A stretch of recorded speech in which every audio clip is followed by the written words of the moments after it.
ಆದ್ರೆ ತಕ್ಷಣ ಬೇಟೆಗಾರ ಕೈಯಲ್ಲಿರುವ ಬಂದೂಕಿಂದ ಅದನ್ನ ಗುರಿ ಇಡ್ತಾನೆ. ಯಾರಾದ್ರೂ ನನ್ನ ಹತ್ರ ಬಂದ್ರೆ ತಲೆ ಹೋಲ್ಡ್ ಮಾಡಾಕ್ತೀನಿ.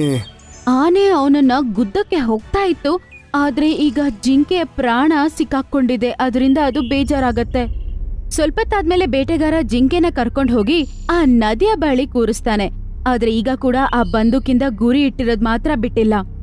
ಈ ಕೆರೆಯಿಂದ ಯಾರಾದ್ರೂ ನೀರ್ ಕುಡಿದ್ರೆ ನಾನ್ ಇವನ್ನ ತಲೆ ಹೊಡೆದಾಕ್ತೀನಿ. ಅದನ್ ಕೇಳಿಸ್ಕೊಂಡು ಆ ಜಂತುಗಳಿಗೆಲ್ಲರಿಗೂ ತುಂಬಾ ಕೋಪ ಬರುತ್ತೆ. ಆದ್ರೆ ಯಾರು ಏನು ಮಾತಾಡಲ್ಲ. ಸ್ವಲ್ಪವಾಗಿ ತುಂಬಾ ದಾಹವಾಗಿರುವ ಎಲ್ಲಾ ಜಂತುಗಳು ಅಲ್ಲಿ ಬಂದು ಸೇರ್ತವೆ.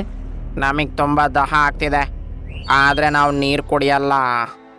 ನೀವು ನನ್ನ ಬಗ್ಗೆ ಚಿಂತೆ ಮಾಡಬೇಡಿ.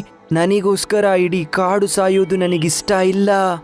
ನೀವೆಲ್ಲ ನೀರು ಕುಡೀರಿ. ಹಾ, ಇವ್ ನನಗೆ ಹೊಡೆದ್ರೂ ಕೂಡ ನನಗೆ ಏನು ಬೇಜಾರಿಲ್ಲ. ಇಲ್ಲ ಕಣೋ, ನೀನು ಆ ದಿನ ಆ ಕೆಲಸ ಮಾಡಿಲ್ಲ ಅಂದ್ರೆ ನಾವೆಲ್ಲ ಸತ್ತೋಗ್ತಾ ಇದ್ವಿ ಕಣೋ. ನೀನು ನಮ್ ಪ್ರಾಣ ಕಾಪಾಡಿದ್ಯಾ.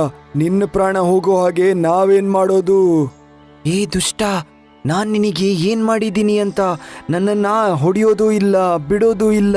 ಎಷ್ಟು ದಿನಗಳ ತನಕ ಹೀಗಿಡ್ತೀಯ ನೀನು?